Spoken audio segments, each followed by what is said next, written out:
네, 다음 이슈는 바로 연합뉴스에 나왔던 국내 기사입니다. 헤드라인 함께 보도록 할까요? 주담대 변동, 고정, 전세금리 모두 3%대로라는 제목입니다. 킥박스가 바로 나와 있는데요. 일단 주요 시중은행의 주택담보대출과 전세자금 대출금리 하단이 약 1년 3개월 만에 처음 종료와 관계없이 모두 3%대로 내려왔습니다. 이렇게 낮아진 금리에 부동산 거래까지 회복이 되다 보니까 지난달 5대 은행의 가계대출이 반대로 1년 5개월 만에 처음 앞달보다 불어났습니다. 한국은행 내부에서도 이제 너무 이른 디레버리징 약화가 금융, 경제 불안 요인이 될 수 있다라는 우려의 목소리가 나오고 있는 것 같습니다. 일단 여기서 말하는 이 디레버리징 좀 단어 자체가 어려운데 어떤 의미를 갖고 있나요? 뭐 쉽게 생각하시면 됩니다. 이제 레버리지 투자라고 하면 이제 최대한의 대출을 땡겨서 자신의 수익을 극대화하는 방법이 레버리지 투자라고 하죠. 이러한 투자는 주식에서도 많이 쓰이는데 디레버리징 말 그대로 그거를 줄인다는 겁니다. 남의 돈을 쓰기보다는 자기 자본을 더 늘리고 대출 부담을 줄여서 리스크를 줄이는 투자 방법이 바로 이제 디레버리징이라고 보시면 되겠네요. 디레버리징 이제 단어까지 저희가 설명을 드렸고요. 기사 하나 다음에 보도록 하겠습니다. 그림 하나가 있는데요. 저희가 그림 말고 설명으로 말씀을 드리자면 매일경제에서 나온 기사인데 올해 들어서 대출 규제가 풀리니까 전국의 아파트 청약 경쟁률이 지난해 하반기에 비해서 또 상승하고 있다라는 기사들이 나옵니다.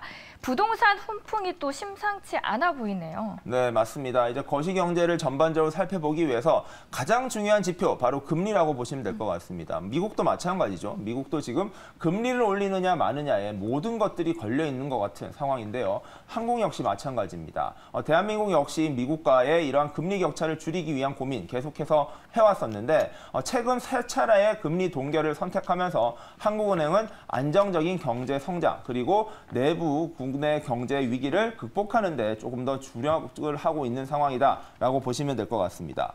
자, 금리를 올린다면 인플레이션 잡는 데는 유리하지만 어쨌든 간에 시장의 부담이 늘어나고요. 가계부채 문제나 여러 가지 대출 측면에서 어려움이 커지다 보니까 이러한 리스크를 지는 것보단 일단은 국내 시장의 안정화를 꾀한 겁니다. 자, 이런 한국은행의 선택이 그리고 영향을 미치고 있는 것 같습니다. 1년 3개월 만에 주택담보대출 금리죠. 이게 변동금리와 고정금리 할 것 없이 하단이 드디어 3%대가 찍혔습니다. 1년 3개월인 말입니다. 즉 2년 전 21년도, 22년도에 있었던 3%대 금리가 드디어 다시 고개를 들기 시작했다라는 것입니다. 자, 저금리에다가 현재 부동산 거래가 좀 늘어나면서 부동산 시장에는 훈풍이 불 것이다 라는 이야기까지 나오고 있는데요. 자, 5대 은행의 가계대출 역시 1년 5개월 만에 다시 전달 대비 증가세를 보였습니다. 자, 대출이 계속 줄었던 이유, 대출 금리가 높다 보니까 당연히 부담이 늘어나겠죠. 그렇다 보니까 전반적으로 총량은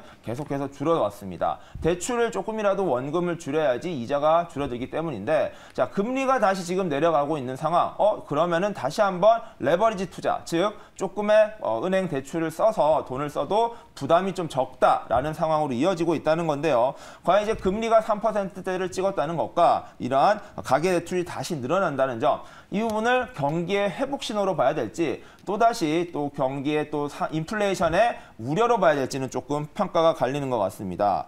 자, 보시면요. 주담대 평균 금리 역시 8개월 만에 4%대로 진입했습니다. 처음에 말씀드렸던 1년 3개월 만에 찍었다는 것은 저점입니다. 하단이다 보니까 손쉽게 만나볼 수 있는 건 아닙니다. 즉 평균적으로 얼마를 가느냐를 주변에서 훨씬 더 쉽게 보실 텐데 이는 4%대까지 떨어졌다는 겁니다. 즉 3%대 대출금리 상품은 찾아보기가 쉽진 않지만 4%대 대출금리 상품은 이제부터는 조금 더 쉽게 만나볼 수 있다는 뜻으로 보시면 될 것 같고요.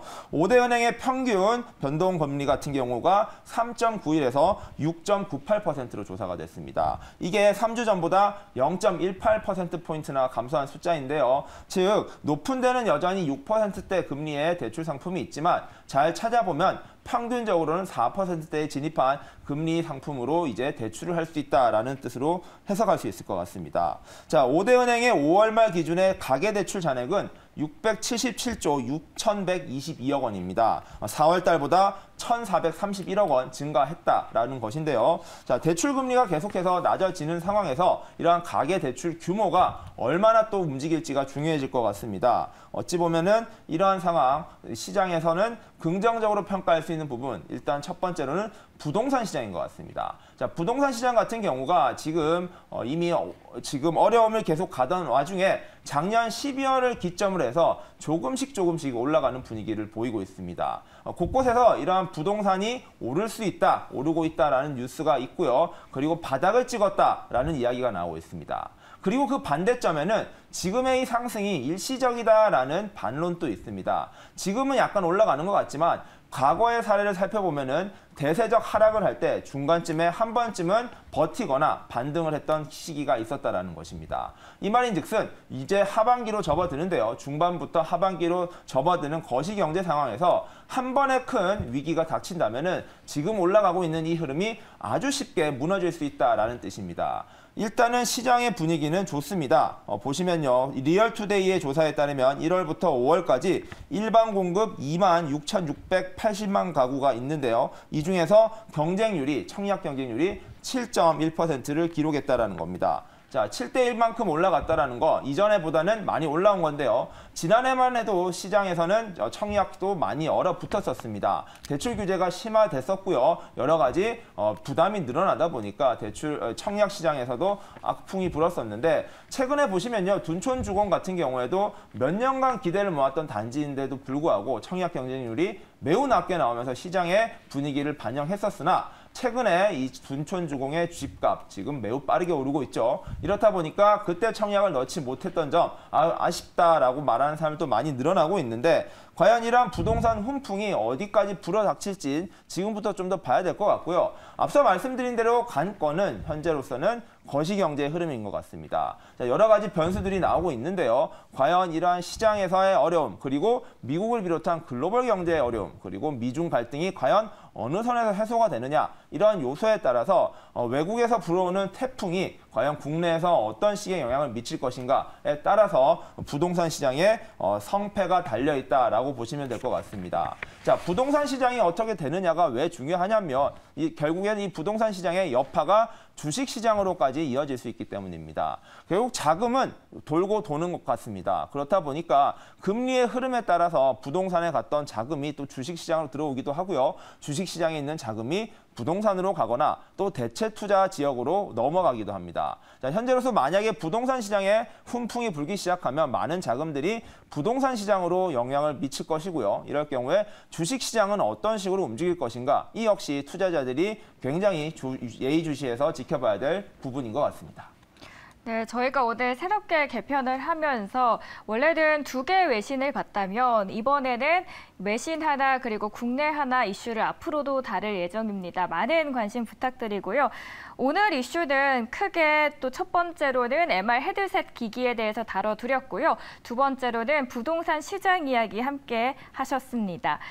오늘 미국 증시 다시 한번 조금만 짚어드리면요. 5월에 미국 노동시장이 강세를 보이면서 그 덕에 뉴욕 시장은 3대 지수 모두 상승했고요. 다우존스는 2% 넘게 상승했고 이외 S&P 500 그리고 나스닥도 1% 넘게 오르면서 또 시장에 훈풍을 불어넣어줬습니다.